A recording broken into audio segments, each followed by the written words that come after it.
부동산 회계사입니다. 오늘은 그 벤처 투자 조합 출자 소득공제, 이제 연말정산 시즌이 돌아오면서 이 소득공제 상품 중에서 강력한 그 고소득자들, 근로자나 그 사업자 경우에 강력한 소득공제 부분에 대해서 정리를 해보겠습니다. 3천만 원까지 100% 전액 소득공제가 됩니다. 일단 소득공제 구간은 3천만 원까지 100%, 그러니까 3천만 원 전체가 가계 표준에 빠진다는 겁니다. 그래서 만약 5천만 원 한다면 3천만 원까지는 100%, 3천에서 5천까지 2천만 원에 대해서 70%니까 1,400만 원 합해서 4,400만 원 되고요. 자, 5천만 원 초과는 30%가 된다는 겁니다. 그래서 6천만 원을 했다 그러면 4,400만 원에 1,000만 원 곱하기 30%니까 300. 그래서 4,700만 원까지 되는 거죠. 저투법 16조에 따라 일정 요건을 충족하는 벤처기업. 벤처기업은 제가 유튜브에 정리한 거 있으니까 한번 참고하세요. 직접 투자, 그리고 개투조합이나 이런 걸 통한 간접 투자도 가능합니다. 벤처기업을 통해서 민간 투자가 활성화돼야지 고용 창출도 되고 기업도 좋은 기업들이 새로운 기업들이 일어날 수 있기 때문에 민간 쪽에서 투자에 대한 세제 혜택을 준다는 겁니다. 네, 벤처기업의 성장 촉진, 경제 활성화. 그러나 조건은 투자는 단기 투자하면 안 되고 3년 이상 유지를 해야 됩니다. 매도도 3년 이후에 매도하면 되겠죠. 해당 가세 연도의 종합소득 금액의 50% 한도로 공제를 해줍니다. 그래서 종합소득 금액이 5천만 원에다가 2,500만 원 정도 한도로 공제가 되고요. 자, 25년 12월 30일까지 출자나 투자한 금액에 대해 공제를 해주는데 이거는 매년 2년마다 연장이 됐습니다. 그래서 25년 되는 시점에도 또 2년 연장이 될 것 같아요. 자, 한계 세율이 높은 고소득자에게 유리합니다. 그리고 가세피고 구간이 제가 한번 해보니까 8,800만 원에서 1억 5천 사이 구간에 한계 세율이 주민세 포함해서 38.5%인데 이때 제일 효과가 큽니다. 그리고 이제 코스닥 벤처 펀드하고 비교해야 되는데 코스닥 벤처 펀드는 일단 시장이 거래가 되는 주식이기 때문에 공제도 3천만 원 10%, 300만 원 맥시멈 공제를 해주기 때문에 한 10배 차이입니다. 똑같이 3천만 원 투자했을 때. 그런데 뒤에 부분에 나중에 기회가 되면 정리해서 올리겠습니다. 자, 벤처 투자 공제는 이런 혜택이 많은데 그럼 단점이 있겠죠. 단점이 뭐냐? 일단은 벤처라는 3년에서 7년 벤처 기업에 투자하기 때문에 비상장 회사에 투자하므로 현금화가 어렵습니다. 그리고 투자금에 대한 회수가 어려울 수 있고 원금 손실이 발생할 수가 있습니다. 만약 투자를 잘해서 이게 상장이 되거나 그다음에 보이시던 다른 투자자가 투자를 해서 우리가 엑싯 매도할 경우에는 대박을 터뜨릴 수도 있겠죠.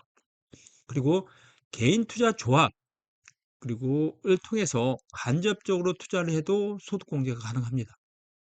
개투자합을 통해서 엑셀레이터 등 개투자합 통한 아니면 클라우드 펀드를 통해서 엔젤 투자식으로 투자를 해도 소득 공제가 되고요.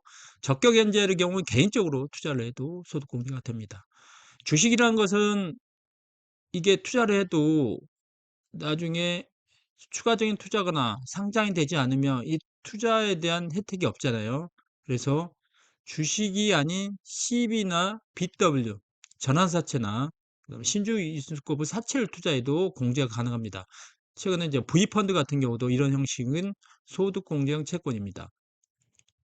일단 3년을 투자하기 때문에 투자 시점에서 공제를 해주기 때문에 3년 동안 수익을 보면 이제 38.5% 되겠죠. 아까 8,800에서 1억 5천까지. 그럼 연평균으로 한 13% 정도 됩니다. 그래서 3년 수익으로 보면 13%인데 한 3년 동안 이 돈이 묶여 있는 거죠. 최소. 그리고 만약에 올해 3천, 내년 3천, 또 내후년 3천 하면 계속 공제를 받는데 만약에 올해 3천, 3천, 3천, 9천 투자했을 경우에 2월에서 가능합니다. 자, 이게 장점이 또 근로자뿐만 아니라 고소득, 개인 사업자, 전문직 의사 등에 유리하기 때문에 고소득자가 투자를 많이 하고 있습니다. 개인적으로 투자를 하고 싶으면 클라우넷, 이게 와디즈 같은 클라우넷 홈페이지 한번 참고하시면 클라우넷은 공공기관에서 운영하고 있습니다. 이 조특법 16조 사항이에요. 벤처 투자 조합 등의 소득 공제인데 25년 12월 30일까지 출자 투자한 금액이 100분의 10. 이게 코스닥 벤처 투자 펀드 소득 공제 기본적으로 100분의 10이에요. 그러나 3호, 4호, 6호 뒤에 있어요. 3호는 뭐냐? 개인 투자 조합에 출자한 금액을 벤처기업 또는 이에 준하는 벤처기업, 일단 벤처기업, 벤처 인증을 받는 벤처기업 있죠.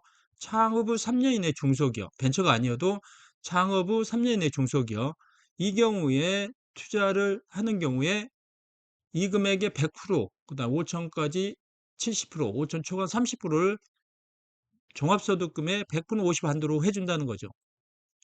또 벤처기업 육성에 관한 특별조치법에 따른 벤처기업 등에 투자하는 거. 그러니까 우리가 벤처기업 같은 경우 뭐 기술혁신, 그다음 벤처 투자형, 뭐 연구개발형 이런 벤처기업이 있잖아요. 이런 기업에 투자하는 경우에도 공제를 해준다는 거죠.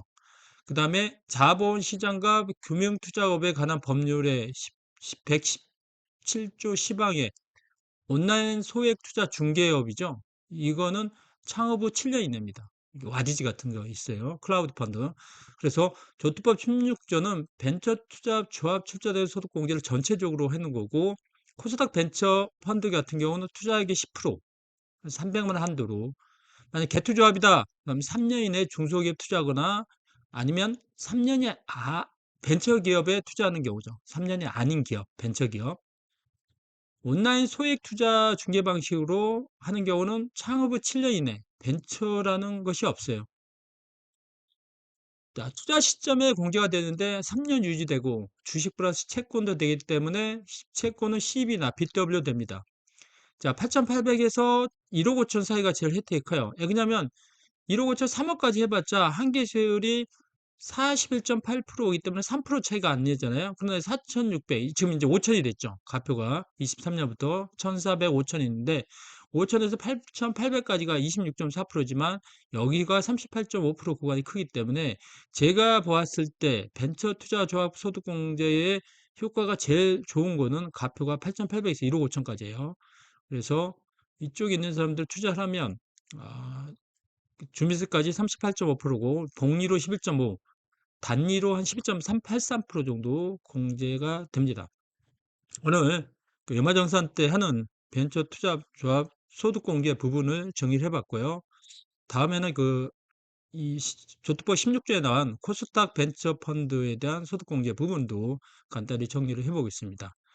그래서 연말정산 때 고소득자의 경우는 이런 부분을 투자를 하면 세제 혜택이 크니까 참고하시기 바랍니다. 궁금한 점 질문 부탁드립니다. 감사합니다.